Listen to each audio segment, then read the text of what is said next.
I was 5 years old when the incident happened. We always refer to it as the incident because no one in my family likes to talk about what happened that day. But I know that my life changed forever on that day, not just because my father went to prison, but because my childhood was over. I was no longer allowed to go out. I was hardly allowed to invite friends over. And I was no longer allowed to watch TV. And the only book I was allowed to read was the Bible. I mean, nothing against the Bible, but as a child, you'd like a bit more variety. As soon as I was 18, I moved out, got a job, and lived on my own. I still had contact with my family because I didn't hate them, after all. But I stopped listening to the nonsense they were spouting. My grandmother, in particular, was theatrical. She said the men in the family were cursed. At 33, they would be possessed by the devil and do bad things. The superstition of some old people, it's hilarious. My father wasn't possessed by the devil. He was mentally ill and did something terrible. My mother saw it the same way. She didn't blame it on the devil, but on the bad influence of society and the movies and the books my father had always watched and read. That had corrupted him and made him crazy, she said. When I remember my father, I actually only have good memories. He was always in a good mood, played with me a lot, and treated everyone around him with respect, at least until a few weeks before the incident. He slowly withdrew, hardly ever coming out of his study. My mother found out that he had wallpapered the whole room with pages from the Bible. At some point, however, he no longer seemed like the Bible. He tore the pages down again and scribbled the number 4 all over the wall, sometimes large, sometimes tiny. I researched what happened next on the internet at school. There was a woman in our village who had spent time in prison. She had abducted an infant from the hospital and raised it herself for almost a year.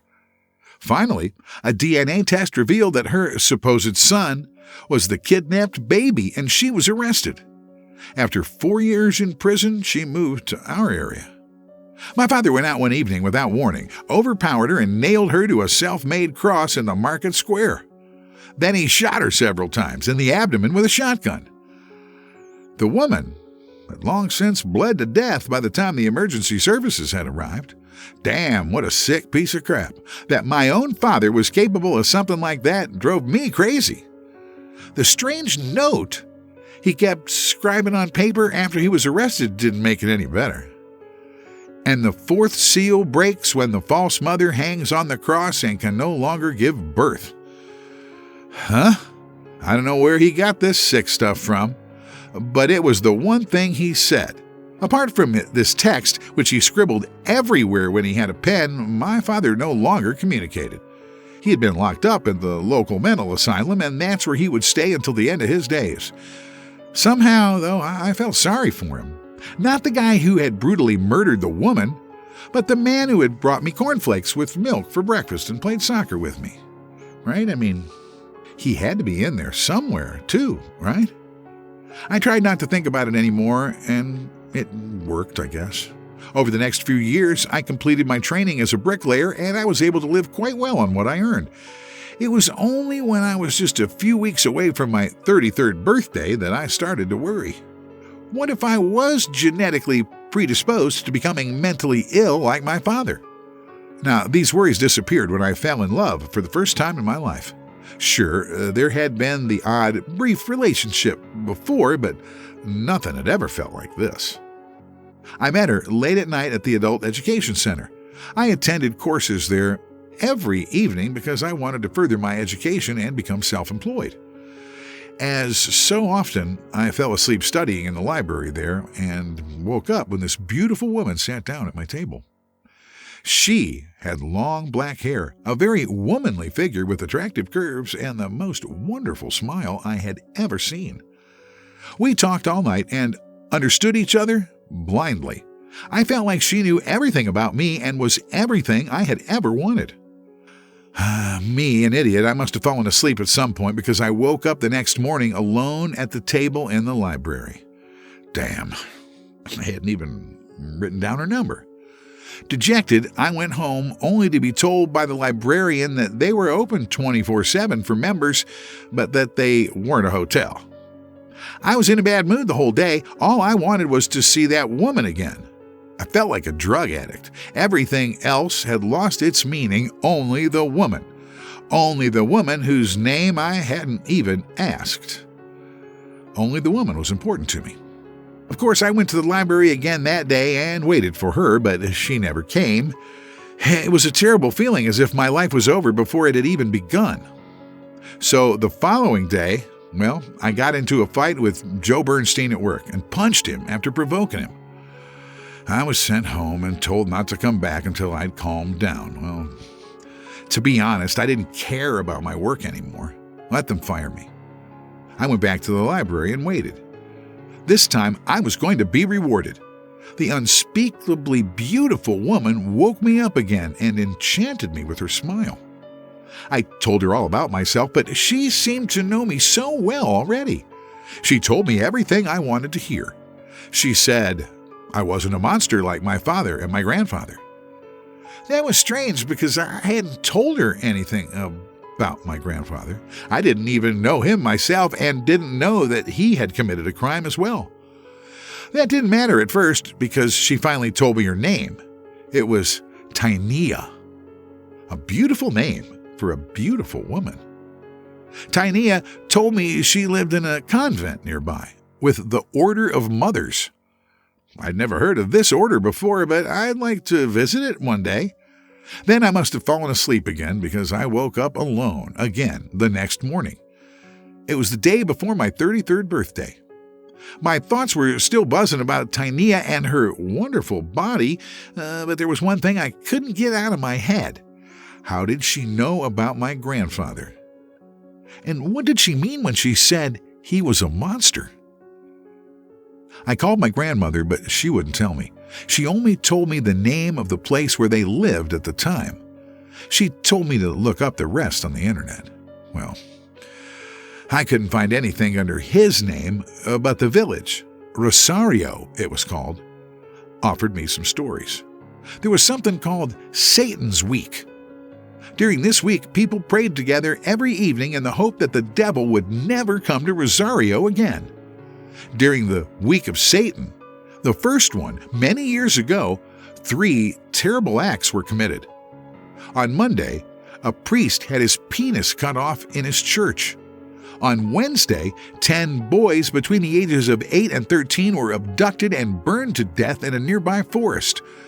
And on Sunday, a 17-year-old girl was abducted. This time, however, they tracked down the perpetrator. They broke into his hotel room and shot him dead. The young woman lay in a bathtub full of blood, but it was not hers. It belonged to 6 men who were slaughtered by the killer. The woman herself was physically unharmed. I only found the man's surname. Cacho was his name. It was a long time ago, but I knew that was my grandmother's name before she went back to her maiden name. So, my grandfather was this psychopathic killer Cacho. Just like my father, he was 33 years old at the time of the murders. What a load of crap. To distract myself from my fears ahead of my birthday tomorrow, I Googled the Order of Mothers. Apart from the address of the convent, I found nothing about them. Funny, though, nowadays every religious group had a website, so I searched for Tynea again. Maybe I would find her on social media, but there was no one by that name. The only thing that came up when I typed in the name Tynea were old texts about a princess of hell. Tynea, mistress of lust. What the hell did that mean? Had she lied to me and used a false name? And how did she know that about my grandfather? Tonight, I didn't go to bed in the library, but stayed at home. Tomorrow, I would go to the monastery and confront her. When I woke up in the morning, I was glad I didn't feel crazy or homicidal. Thank God for that. I got in the car first thing in the morning and continued to think about my grandfather and his deeds as I drove. And the 3rd seal will be broken when a virgin bathes in the blood of 6 sinners. What? Where did this thought come from? In my mind, I couldn't say. Was that what my grandfather had thought when he murdered the men and let the girl bathe in their blood? Perhaps. My father had also talked about a seal. The monastery was secluded in a small wooded area. The walls around the property looked old, but they had a modern doorbell system with cameras. I rang the bell and a seductive-sounding voice asked me what I wanted. The hairs on the back of my neck stood up and I got goosebumps all over my body. Tainea. I want Tainea. I'd like to visit Tainea if that were possible.